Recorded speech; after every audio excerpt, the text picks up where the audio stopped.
Dr. Veronica C. Garcia, former Cabinet Secretary of Public Education, State of New Mexico, and former superintendent of the Santa Fe Public Schools. What I would say to Chief State School officers, having sat in those chairs and also as a superintendent, is that I truly believe this product is a game changer. And when you have more students that are being able to graduate from high school and matriculate onto college and be able to compete in the sciences in this manner, it can build economic development for your state, for our country, better quality of life for those students and their families, right? A more educated populace, I think is a positive. But for the United States to be able to be internationally competitive in the sciences and mathematics, why not? Why can't we take what these other countries have done and recognize the importance of marrying pedagogy with content, and what Physics in a Box represents is the best of the melding of those two in a hands-on experience that makes it real and applicable, and I believe will have great outcomes. So I think we can't afford not to invest in it, and I do think that it's about global competitiveness and economic development as well, not to mention a better quality of life for all of us. What really has impressed me about Physics in the Box is its creator. Dr. Glushenko and his background is what truly impressed me, and that is that unlike many educators in the United States, he was trained, of course, in his discipline, which is physics, and has advanced degrees in that area, but he also has a degree in pedagogy, and as he explained it to me, he has 4 years of pedagogy. People in the United States are not trained in that way. I found that highly impressive because as we look at the pedagogy and the curriculum framework for Physics in a Box, it is well planned and thought out for children in elementary, middle, and high school. And I found that very impressive. Also, the analysis that was done to ensure that in a year's time you can cover all of the various lessons that need to be taught to cover a certain area or component of physical science. The other thing that impressed me about this program is the professional development that comes with it. And I know from personal experience, having spent 48 years in public education, that particularly in elementary and middle school level, teachers tend to shy away from physical science and mathematics, especially once you pass 3rd grade. They're more comfortable in the life sciences, maybe geology, but rarely physical science, truly. And what I have seen from the stories that he's related and from the professional development and looking at these kids, that there are teachers who have volunteered to teach this and get the professional development that comes with the curriculum, and now say they don't want to teach anything else. They're so excited about it. And I love the hands-on approach.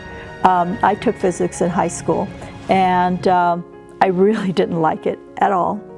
I couldn't see the connections. It was all so very abstract.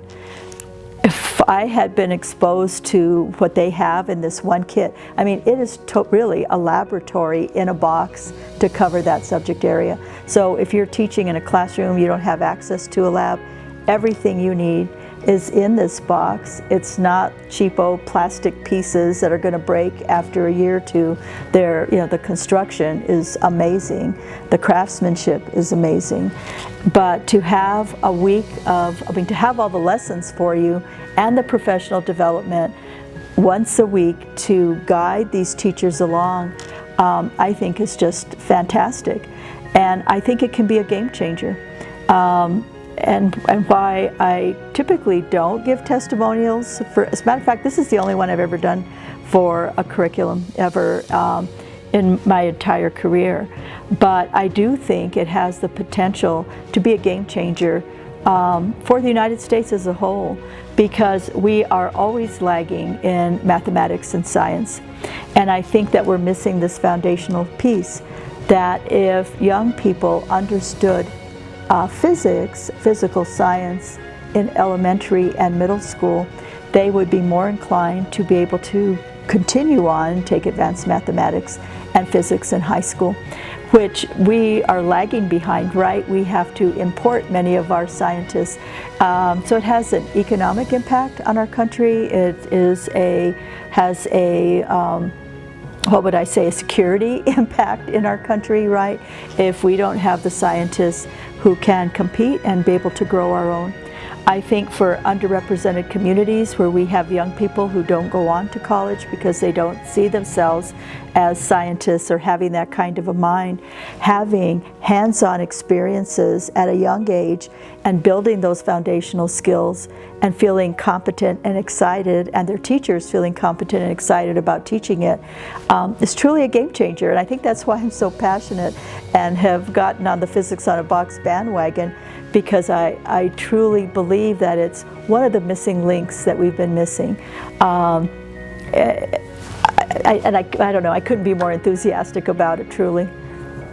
I was a child in school in the 50s, when we had when Russia put Sputnik up and the race was on, and how we learned mathematics. And I think at that time they called it modern math, which was really trying to teach us sort of algebraic expression in elementary school with the little boxes for x, right, in the equations, if you're old enough to remember that. But I do know that the preparation of elementary school teachers is pretty broad-based, and that typically people are fairly more comfortable in reading and language arts, social studies. I happen to be certified in like 5 areas. I'm also elementary education certified, and I remember we had to take a total of 16 hours at that time, either 8 hours of biology plus 8 hours of geology or physics. You had to combine it. Those requirements are no longer there to that degree. I don't know why, but I just know that you don't have to take as much now. And the same thing for math. We had to take, I think it was 6 hours of above a certain level of math. They don't have that same requirement for elementary certified teachers, and they can teach all the way up through 8th grade. And of course, certification requirements are different in every state. But we're throwing teachers into this and expecting them to have the skill set to be able to teach, physical science at a deeper level, and to have something that is developed with the pedagogy in mind, age appropriateness, hands-on, right? If children, and all of us, right, we learn by doing and can see that application and then be able to apply it to the theory and be able to make that connection to algebraic expression, kids are going to do better. And so I think, we are in a race. We may not be labeled in the same sort of race that we were in the 50s in terms of competitiveness, but the data is clear. If we look at PISA and other kinds of international scoring, that students in the United States, we don't go to school as much time for length of year, length of day. The curriculum isn't as rigorous, and we need to make some shifts, or we're going to continue to lag.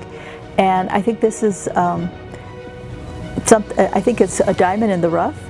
I think that this idea will catch on of how to approach teaching physical science again in a way that is applicable and meaningful and exciting and fun, but build strong fundamental skills to scaffold up to these higher levels of mathematics. And some of the preliminary data that I've seen, I think like out of Florida, for example, we're seeing more students who now are taking physical science, or physics rather, at high school, and more advanced math classes. And that's what we want. because people tend to shy away and take an easier path because they don't want to fail. You know, there are examples of data outcomes in terms of participation in these higher level math and physics classes at high school. And I would love to see all of our students feel comfortable in being able to pursue these advanced courses and know that they can be successful because they have the fundamental skills. But not only are the young people learning, this is so well done that you don't have to have a science background at those elementary and middle school grades to be able to teach it. That the professional development and the way the lessons are crafted and the materials, it's like a turnkey operation. And I think the value in that is tremendous. First of all, you're not buying consumables. And oftentimes when you buy materials, a lot of your materials, whether they're lab kits or whatnot, you have to continue to replenish them. These are built of such a fine quality that these kits are going to last. The curriculum that's available, my understanding, is online, right? You have the software, and then you also have the professional development that is ongoing. So you're building capacity within all your teachers who can then also train other teachers. And so, you know, if you're going to be having to pay professional development, and I mean, it's rare that I've ever seen curriculum come with professional development that's available once a week. You know, usually you'll have people come in, they'll do a seminar, you know, once a quarter or maybe 3 times a year, or if you're lucky, once a month. But to have, you know, once a week support.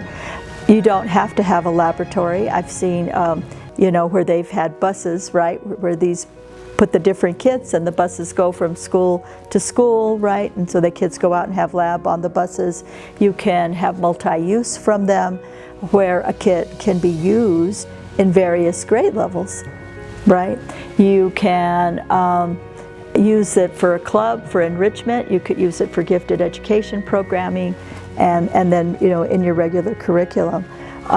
So I think the value of not having consumables, the durability of the kits, the professional development, the ready-made lessons, to me is really quite good, not to mention that you're paying for very well thought out curriculum that was developed in a manner that is done in Europe and in Asia, right, in terms of having more coursework and pedagogy to go along with your content expertise. And typically secondary ed teachers maybe get 6 hours of pedagogy, not 4 years.